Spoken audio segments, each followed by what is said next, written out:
And welcome into the midweek edition of the Blue Horseshoe podcast. Ryan Hickey and George Bremer here with you. All right, so in the preview pod leading into the Steelers game, George, we did mention, is this kind of the Colts' last stand to keep the fan interest around for this season specifically? Could you try to make a run and a last-ditch effort to a playoff run?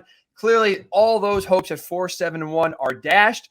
So now I think it's very fair to kind of start turning towards the futures, turning towards the offseason. And that's going to be a big weight and a big focus on this specific podcast in terms of possible trade partners for the Colts as they right now sit at pick number 14. If they are going to get a quarterback, if they are going to somehow get themselves into the top 5 and the top 3, could a possible trade be available? We'll discuss a few options as well, including which quarterbacks the Colts could take, as the Athletic did drop their first mock draft for the 2023 draft. I'll tell you who the Colts are projected to take right now at pick number 14. Jeff Saturday did own up to his timeout usage snafu on Monday night. Does that help or hurt his standing at with the Colts locker room? And also, too, the Colts obviously have a big hole at head coach, George, right? That's obviously a big topic we've been talking about all season long. Is there one head coach that I think Colts fans would like that's maybe almost having too much success and kind of almost taking himself out of the running for the Colts head coaching job? So as you can see, we have a very loaded midweek pod for you right here. So George, with that said, even though we're still in season here, this is the first time in a long time where you can kind of already be in season, but already start kind of looking ahead. Like, it's a weird feeling, but it's something that's honestly not very enjoyable. No, really, probably since 2017 around here that you were able to, this early in the season, just kind of back it in. Maybe 2019, things fell apart pretty badly in the second half, but I still think with 5 games to go, then they were still in playoff contention. There was still a chance, now, yeah, playing out the string, and really, we've talked about it a lot. I think the schedule that's left, there's a lot of games that could go either way, but at this point, it's a tough schedule for this team. I mean, you look at the Cowboys on Sunday, obviously, that's a massive challenge. The Chargers coming in on a Monday night game, that should be a massive challenge. The Vikings on the road is a massive challenge. Even the Giants, we've talked about that being a winnable type of game because the Giants are sort of, who they are, but one thing the Giants have done all year is find a way to win, which is definitely not the case with this team. So that's for sure. I think all of those they'll be underdogs in. The only game left probably that they have a shot at being the favorite probably will be is Houston at the end of the year. Right. So, yeah, and you're really just kind of sitting here, counting the days until the draft. Honestly, you're 100% right about that. You're right. They've lost the benefit of the doubt for a while.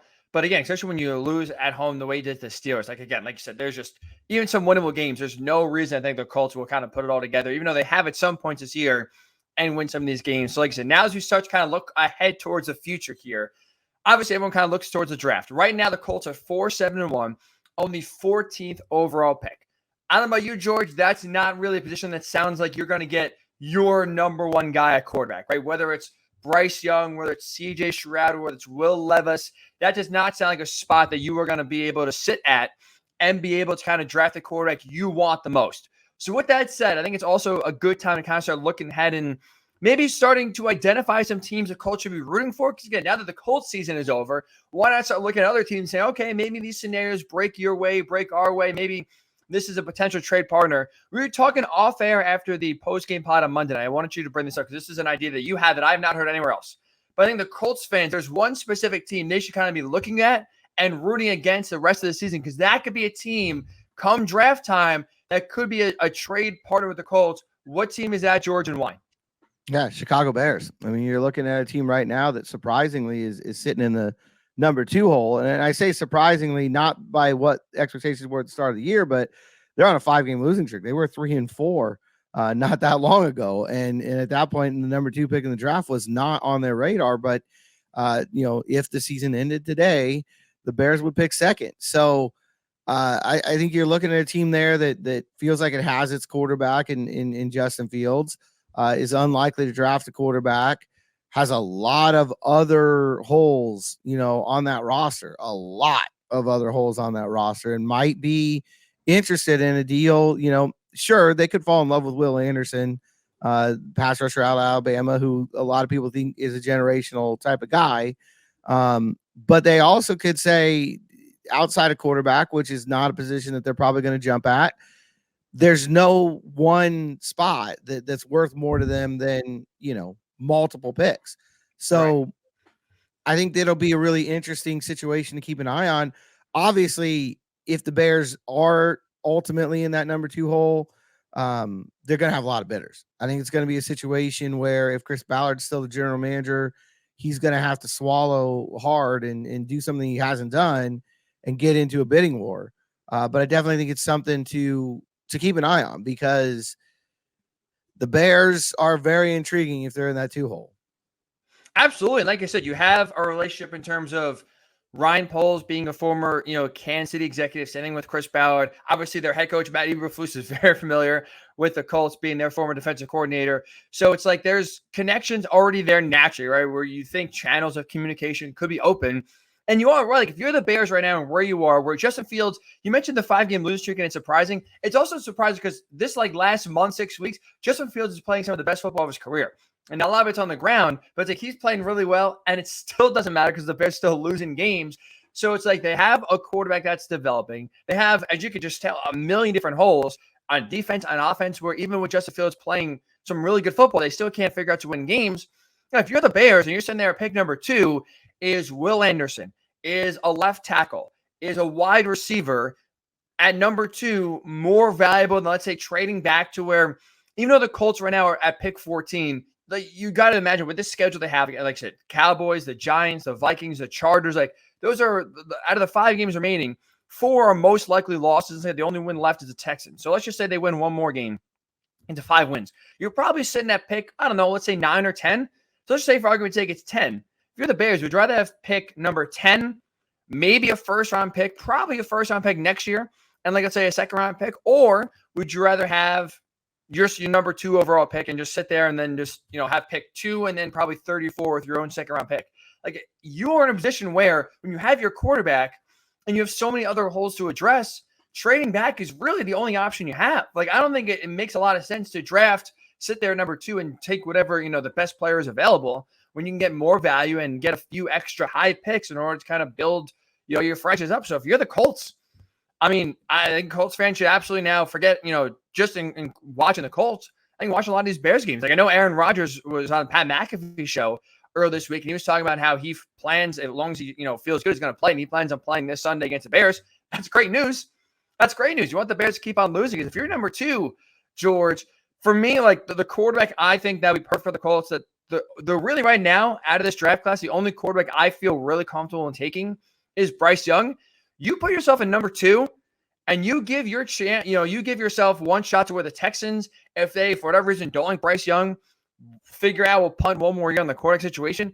You are one pick away or one mistake away from the Texans or, screwing up, and you could have Bryce Young on your team. I'm in. Yeah, no. I think at that point you start spamming Nick Caserio, hey, he's only 6 feet. He had that shoulder injury, whatever you can come up with to try to convince him that Bryce Young's not the guy. Because I'm 100% with you. I don't know there's anybody else in this draft that I look at that I feel really confident will be a good, above average starter in the NFL. That doesn't mean nobody else will develop, but there's nobody else that right now, from based on what you've seen them do at the college level, you feel like they're going to be that kind of guy. I think the other option with the Bears is that they do fall in love with one of the quarterbacks in the draft. I doubt it, but given the situation that they're in with the GM and the head coach who were not there when Justin Fields was selected, it's possible that they look at one of these other guys and say, you know what? Fields has been hurt both years we've had him. We're 3-9 with him. Maybe you move on. I think that's a less likely scenario, given that I think we've only seen it happen once in NFL history with the Cardinals, and they were proven correct because Josh Rosen was not the guy they should hold on to. But so I highly doubt it. But I guess I'm bringing that up because I think that's more likely in my mind than them sticking and picking it too. Right, I'm with you. Like you said, maybe they fall in love with Bryce Young and they don't trust the Texans either to make the right call. And it's like all of a sudden, like you said, he falls in your lap and you're there. But right, I would take right now Justin Fields over any other quarterback outside of Bryce Young. I would take obviously Bryce Young, but it's like Anthony Richardson, Will Levis, CJ Stroud. Like none of those guys enamor me or have me feel good about the Colts' future with them at quarterback compared to, like I said, how you feel about Bryce Young. And if we're talking about a possibility where, look, the Colts, at least for me, I've been on Team Tank really since that Week 7 loss to the Titans.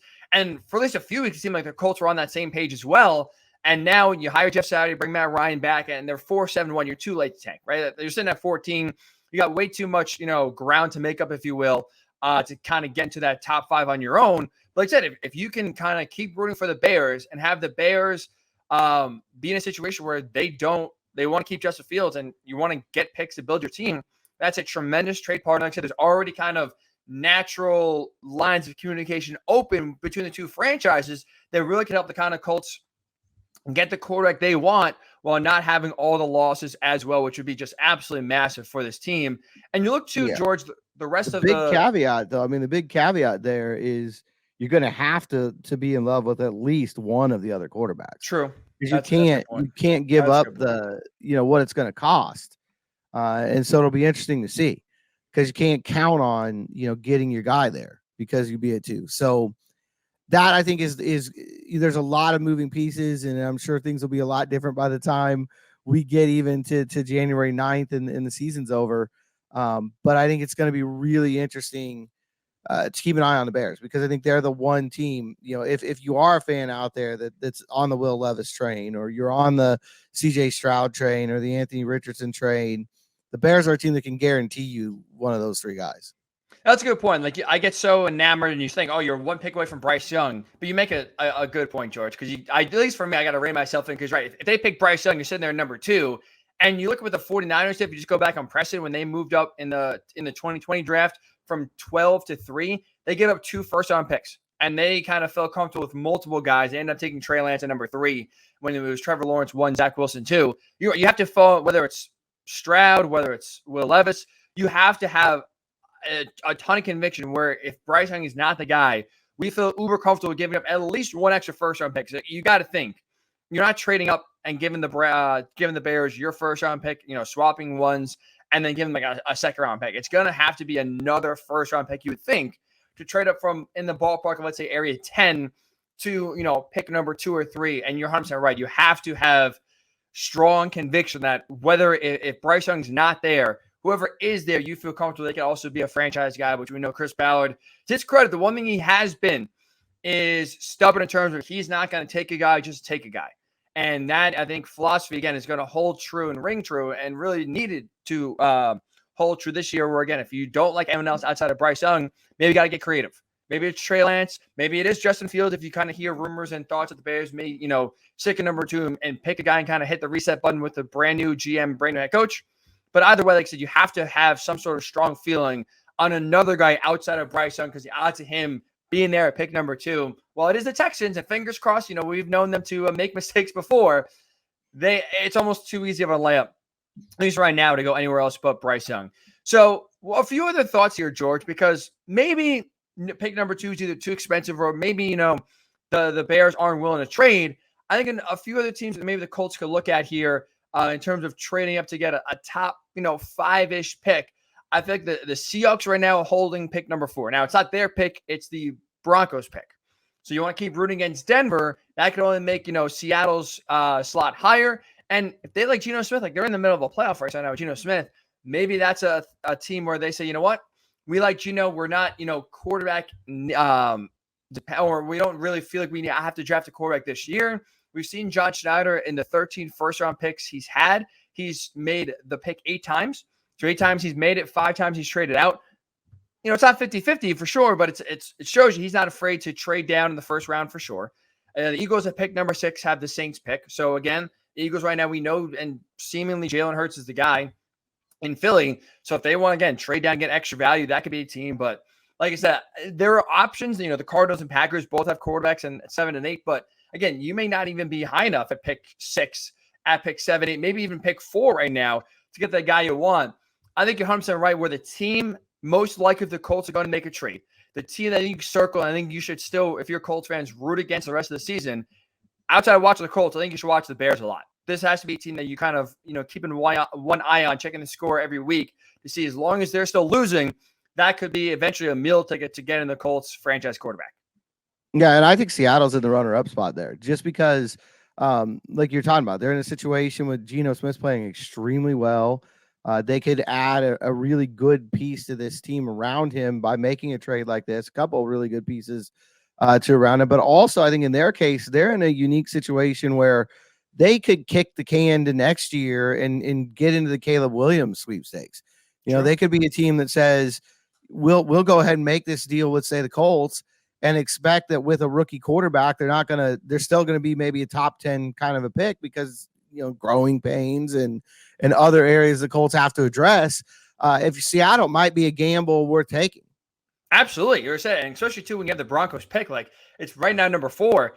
I mean, this Broncos one of the few offenses that make the Colts offense competent is Denver's right now. So you got to think that's another one where they might not win a game the rest of the season. So that could be, you know, we could be sitting there. They could have picked number 2 or number 3. So you are right there. Like that's, I think, the 2 teams to watch out for and root against the Colts the rest of the season.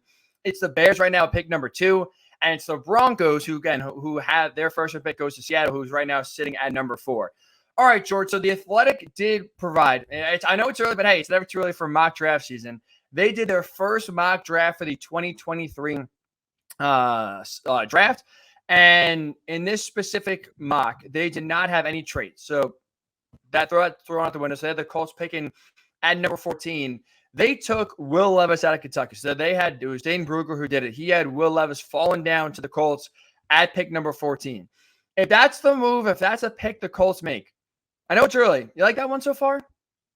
No, I do not. And this is why, and a lot of fans are going to be upset with that because I'm sure there's a lot of people on the Will Levis bandwagon, a lot of people on the Anthony Richardson bandwagon. I'll just preview the offseason for you right now. I'm not going to be on the bandwagon for either of those guys. I'm very much in the same boat that you are. If we're talking first round, the only quarterback I really would take is Bryce Young. The rest of them, I just don't think I've seen enough from any of them to feel comfortable. And it'll be interesting to see because one thing that we've heard from Chris Ballard a lot, because we have a lot of talk with him about quarterbacks over the years. You know, you got to be very careful with those first round guys because once you take that guy like Will Levis at 14, you're putting a certain set of expectations on him that he's got to be able to meet. So if you're going to take Will Levis at 14, he literally has to be worth the 14th pick.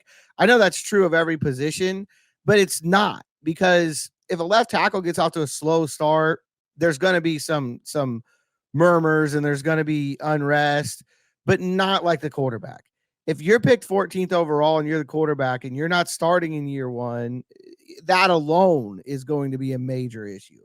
And if you are starting and you're not playing well, I mean, just look at what's happening in Pittsburgh with Kenny Pickett. He had a big game Monday night, which I'm sure helps him out in his case. But do you think there's a lot of people celebrating that he was their first round pick last year? And I think that was like 21. So you just can't. I call it like scratch off lottery picks, which is how I see Anthony Richardson. Oh, I like that. Saying, okay, you know, I'm going to buy a lottery ticket. I'm going to scratch it off and I hope it comes. You can't do that with first round quarterbacks. That's how you end up with EJ Manuel. You do not want to go down that road. And this team has enough other needs. If I'm sitting at 14 and I'm Indianapolis, I'm looking at the left tackle market. I'm looking at the defensive end market. Maybe there's a pass rusher I can get who can be a big difference maker. I'm looking at the cornerback market, and I'd rather gamble in round 2 with Hendon Hooker myself. I'm 100% with you.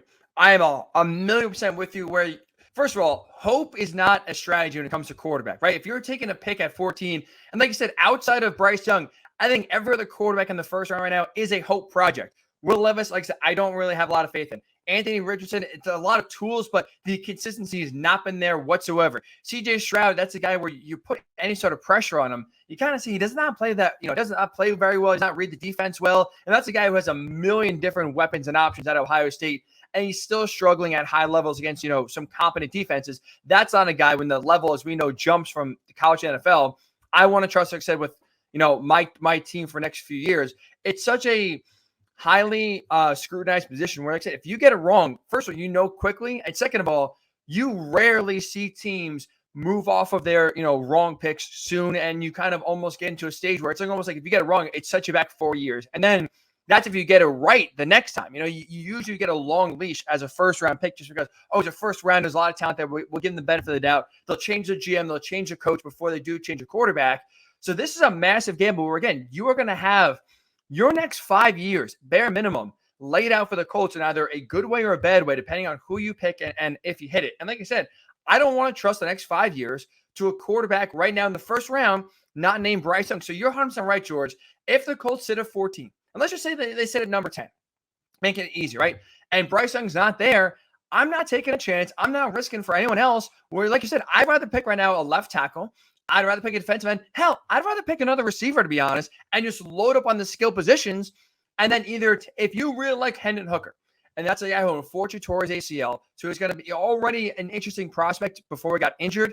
Now, obviously, his draft stock's going to take a hit because when he hurt it like 2 weeks ago, recovery-wise, he's probably going to miss at least the beginning of the season, maybe half the year.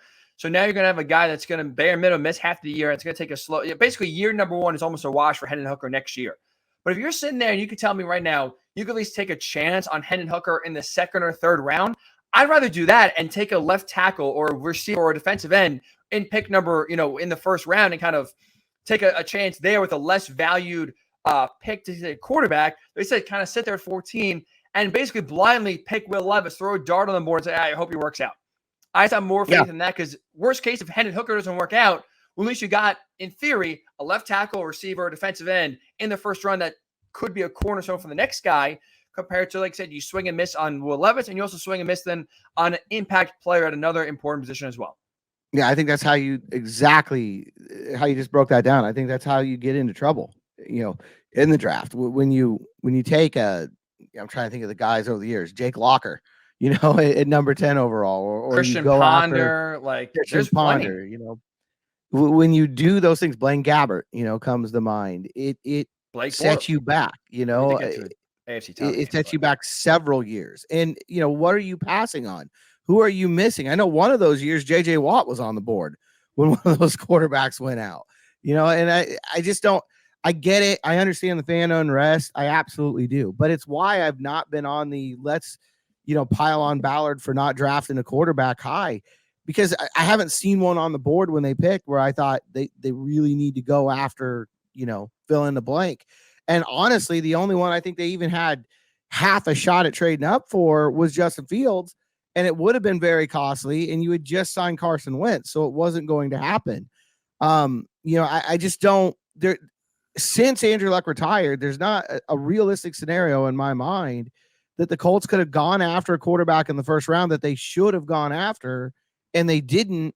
And I think you've got to continue to be patient. Now, I think it's going to be harder for him to do this year if he's still in the job. For one thing, it's pretty clear that the owner is not happy with anything right now, nor should he be. I mean, I'm not knocking Jim Irsay for that. He shouldn't be happy at all with what's going on in the direction of this franchise. But also, I think in particular, he's not happy with the quarterback situation because he's never had to deal with it. I mean, you think about his tenure as an owner, very quickly when he signed on, Jim Harbaugh was quarterback here. And they had that magical run to the AFC Championship game. And then, a year or two after that, you get Peyton Manning and you transition to Andrew Luck. It's really the first time he, as an owner, has had multiple seasons where you're trying to fill this quarterback position. And I'm sure he's extraordinarily frustrated about it. So that might put pressure on Ballard to draft a quarterback in the first round this year. But I think that would be a mistake on Jim Irsay's part if that's what he does. I think it's important to remember because you're 100% right. The last two times the Colts been in the quarterback market in the draft, they have the number one overall pick, and it's been generational talents in Peyton Manning and Andrew Luck. That is not the norm. That is not how 99.9% of the NFL lives. It's tough. It's a lot of misses. You see a lot of guys flame out more than they hit. There's a reason why there's probably 8 or 9 franchise guys that actually are truly your cornerstone and you can't upgrade from. So you're talking about bare minimum 2/3 of the league always looking for some sort of upgrade or just flaming out and missing on picks. It's not easy as just, take down the first round and that's it. Because like you said, it's important to like a guy. I know Colts fans have it, all offseason or all season, really since, week 7 to the Titans, it's been get a quarterback. And Chris Ballard's been criticized a lot. But again, it's important to remember, if you don't like the guy, you don't believe in the guy, you don't take someone just to take someone. Chris Ballard said, if I take a quarterback, it'll get you off my ass. And he's right until the guy flames out or he swings and misses, and then Chris Ballard gets fired first for taking a guy. Now, again, it's frustrating, don't get me wrong, but if you are the Colts, you also got to remember, this is it. We just said it's an important decision where it sets you back 3 or 4 or 5 years if you get it wrong. I just don't trust right now a guy like Will Levis, Anthony Richardson, if the Colts aren't able to trade up, or again, Bryce Young's off the table at number 1. I don't really right now like any of these guys. I would explore maybe just a field trade if he's available. I would explore a Trey Lance trade if he's available. As now, especially this week, it's seemingly more and more conversations of, could Jimmy G stay in San Francisco? I really take a chance on Trey Lance. It's just there are a few guys I like, but otherwise, it's just you go Anthony Richardson. Okay, what if he's up and down or not? How long are you going to give him before it's swing and miss? We got to go somewhere else. You have to have a delicate balance. In my mind, you've got to have at least a 51% belief in your room that this guy is going to hit. If it's 50-50 even, I just don't think it's worth it in the first round. And I know there's a lot of fans who are going to disagree with that. And I understand where they're coming from. Their whole idea is if there's a 10% chance that first round quarterback can turn into Patrick Mahomes, then you do it. I understand that thinking. I think I was there when I was younger. I really do. I think that's kind of where I was at when I was growing up. It was like, oh man, if there's even any shot that this guy could be a star, you got to do it. But I think as I've been around the league and covered, league for a decade now, you kind of understand, you really need conviction. Like you said, that's the word we hear from Ballard all the time. And it's the correct word in this case. You need conviction on that quarterback pick. And what we've seen him do instead of going after first round guys is gamble, but do it a lot later. Now, I wasn't a fan of either Jacob Eason or Sam Ehlinger in the draft. I'll be straight up about that. Yeah. But I didn't mind either pick because one was in the 4th round and one was in the 6th round. And I know what they were doing. With Eason, they were gambling on measurables. You had a guy with $1 million arm who was, I think, a 5-star recruit coming out of high school, national quarterback of the year type of guy. So in the 4th round, that's worth it. It didn't work out because, as you just said, far more than 50% of these picks do not work out. And then in the 6th round on Ehlinger, you were going with the opposite of Eason. You were going with a guy who didn't have the measurables, but had all the intangibles, the national leadership, the high football IQ. And that doesn't look like it's working out either. But again, it was a 6th round pick. It's worth the gamble. I think if I'm Chris Ballard in this draft, I am looking at doing that sort of thing earlier, making that kind of gamble in the 2nd or 3rd round. But I just would never do it. In the 1st round, you've got to walk away with a difference maker, no matter what position it is. You got to, especially this team right now, there's too many other holes. If you're the 49ers and you can argue all they need is a quarterback, sure. Go ahead and take that shot and see what it comes out as. But the Colts aren't in that situation right now. So, get in that situation and then make the gamble, I guess, is my point. Right. 3 quick things. Number 1, I would even say higher than 51%. I think you need to have for the 70% conviction. Doesn't mean you get it right, but you really have to believe in the guy to take him because you said it's such an important position. And the Colts are not in a position where, we're quarterback away, everything else is set, so you kind of make that transition easier. They're going to have a lot of uphill climbing to do, and you're going to need that quarterback to kind of come in and lift everyone else around them. So I can't sit here and get mad at Chris Ballard if he's just going to say, well, it's not his fault if the only quarterback worth drafting in the 1st round is Bryce Young. You can't get mad at him that, he's not taking Will Levis or Anthony Richardson if you don't like him, because, again, that's how bad teams stay in bed. You mentioned Patrick Mahomes, right? If there's a 5% chance, you risk it. Look at the Jets right now. Zach Wilson, he was coming out of the draft. He was, measurables. This could be the next Patrick Mahomes. 20 games later, he's on the bench for Mike White. And has anyone heard of Mike White before, last week? No. So now you have I think he's undrafted, I believe. You have a guy who's undrafted playing better, understanding the offense and being a better fit than the number 2 overall pick. So again, you can get enamored with the arm, with his footwork, with his spiral. But if you can't put it all together, you can't, be consistent. it doesn't, like, you have no use. And again, you're seeing a guy, the number 2 overall pick with the Jets, on a playoff caliber roster, getting benched for an undrafted guy because he can't run the offense well. And again, that's just such a catastrophic loss for the Jets. But they could have had an impact. They could have had a guy like Kyle Pitts. Would you rather have Kyle Pitts? Right? If you're the Jets right now looking back, would you have Kyle Pitts or Zach Wilson? I bet you a lot of them, they could redo that draft. Their GM Joe Judge would say, I'll take an impact, tight end, or I'll take an impact defensive back over right now the number 2 overall pick that flamed out. And then number 3, there is a big difference, George, between a first-round quarterback and a second-round quarterback. Maybe in your mind, if it's only 20 picks or 20 slots difference, it's maybe not as big of a deal. It's massive. So if you talk about a guy like Hendon Hooker, who especially is coming off an injury, the expectations of pressure on him is going to be far less, and he's going to have a little bit greater margin for error before the scrutiny really comes in, compared to taking Will Levis, let's say, at pick number 14, or Anthony Richardson at pick number 10. The scrutiny, the pressure, the attention on a second-round pick, or maybe even a third-round pick, compared to the first-round pick, it's infinite. It's massive. So again, like you said, if you take a risk of, we'll take a left tackle, a defensive end, a corner, like whatever impact player, whatever impact position you want to do it, let's say pick 14 or pick 10, and then kick the can down the road to the second round and take a guy like Hendon Hooker, take the risk, it's far less riskier.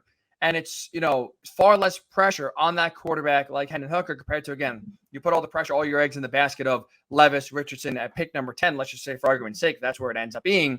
It's 2 different situations. Yeah, it's completely. And frankly, I like Hooker better as a prospect. I think if he was not injured, I would be championing him at that 14 pick or 10 or wherever it is. So I think it's a chance to steal a guy. I mean, if in my mind, it's a chance to go in and was it Willis McGahee, I think, who came in with the massive knee injury. He never got, I think, all the way back, but he was a pretty good NFL running back. And it was a situation where I think it was the Ravens, I want to say, who made that pick, swipe a guy. That's what you want to do. I think there's a chance to do that. I'd feel more comfortable banking on that Hendon Hooker can come back from the knee injury and be that guy, even if it's 2024 that you got to wait for that to happen in, which it most likely will be, because like you said, next year's pretty much shot. I think the best hope you have next year if you draft him is that second part of the year he could come in and have, a short yardage goal line package that's his. But even that's going to be tough. I mean, he's probably not going to be able to practice till midway through the year. He's going to have to learn so much. He's going to have to go through training camp in the middle of the season, basically. But it's worth it to me. That's the kind of risk I would want to take, because I think the talent's got to be there above all else. And it's not that Anthony Richardson's got a lot of skills, like you said, but I'm watching, him at Florida, and he's inconsistent there. So to draft him and think he's not going to be inconsistent in the NFL, I think is crazy. And like you said, to draft him at, say, number 10 overall, which is probably what it's going to take, you're putting so much pressure on this guy now all of a sudden to come out and be, Patrick Mahomes, and it's not who he is. Right. So you've got to do it based on the quarterback, not on the need. And again, I'm with you. That's why, we talked, it's funny because we opened the show with trade up scenarios. I don't know if it's really the right move to do that. Because again, if Bryce Young's the only guy, and I think both of us feel that way, the only way you can move up to 2 is if you're really positive for some reason that the Texans are going in a different direction. And who knows? I mean, maybe they fall in love with Will Anderson. I mean, I've seen him as the number 1 guy on the board in a lot of, early, not the number 1 pick, the number 1 prospect on the draft board. And if maybe Houston's of the mindset, we know they've been a patient kind of rebuild over there. Maybe they're of the mindset of take Will Anderson and wait next year and go after Caleb Williams. Because I think a lot of people right now would put Caleb Williams at the top of this draft. Absolutely. So I think that's another element that's going to be at play here with teams like Seattle, for instance, who might say, we've got a guy, let's wait another year. It's going to be really interesting to see how this quarterback situation plays out. Stroud is a guy that, like you're talking about the difference between the first and second round guy. I feel a lot differently taking CJ Stroud in the second round. It's not something you can do. he won't be there. But to me, I feel a lot differently at that point because of the expectations that are put upon him. And let's stay in division. Look at Malik Willis, who last year was, for the most part, the number 2 quarterback in that draft class. And some people, again, had him even higher than Kenny Pickett. But when you look at how the draft shook out, and Kenny Pickett's the only quarterback that goes in round number 1, and then I believe it was round 3 the Titans got Malik Willis. There's no pressure on Malik Willis. He's a guy that, started one game, or 2 games, did not play very well, but it's not like the weight of the world is on Malik Willis' shoulders to take this Titans team from where they're right now to a Super Bowl contender. Maybe it could happen. Like maybe that's a guy in, let's say, a year or 2 needs the game to slow down, kind of gets comfortable, and then explodes. Maybe, but he at least is where he was picked impacts how teams view him and lessens the pressure from the fan base because, it's a 3rd-round pick, kind of a project. Like anything I feel like outside of the 1st round, in the fans' perspective, and I'll include myself in this, is viewed almost like a project. And so that just helps kind of ease guys into it and just lessens the pressure immediately because we know it's the most important position in all sports. And it's truly a pressure cooker if you take a guy high up and where it's like if you don't see immediate results, everyone's like, get him out. Like, we got to move. It's trade him. This guy's not very good. So I think you're right where it does lessen the pressure if you take a guy like Hendon Hooker in the 2nd round and still address a guy in the 1st round. And I think a really, really good example of that's Andy Dalton. I mean, you're coming in, you got to replace Carson Palmer. If that's a 1st-round pick in Cincinnati, there's all kinds of pressure. There's all kinds of criticism of his play. He was able to come along slowly, and Dalton didn't become a superstar, but it took that team to 5 or 6 playoff trips. They won some division titles. It wasn't a terrible run by any stretch of imagination that they had with him over there. And I think, does that happen if they take him in the 1st round? I don't know. I think the fact that he had that time to he started right away, but he had that sort of safety net of, okay, he's a 2nd rounder, set your expectations accordingly. I think that's a perfect example of a guy that probably benefited from that. So again, those are things that are out of the Colts' control. You can't just, it's not a silent auction. You can't just throw a bid in there. This is the round I would take this guy in, and that's how you get him. But yeah, I think as we go through the rest of this season, the offseason, I think one of the really interesting things to do will be to look at the non-1st round quarterbacks and who do you have the most faith in, after round 1. Absolutely, for sure. And that could be a situation, like I said, it's maybe more likely than not that the quarterback the Colts get, like I said, is not in round 1.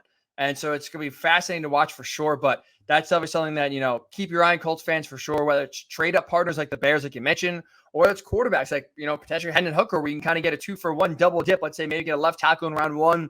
You take a guy like Hendon Hooker in round 2, and you hope that if both hit, all of a sudden now you are going forward here looking really, really good. And kind of set yourself up for success compared to if you take a risk, take a guy you don't believe in, or maybe 50-50 on an Anthony Richardson or Will Levis. They could work out, sure. But also they fail. You are setting this team back big time for sure. All right, so it's always fun to kind of start getting an early draft preview in on the Blue Horseshoe Pod.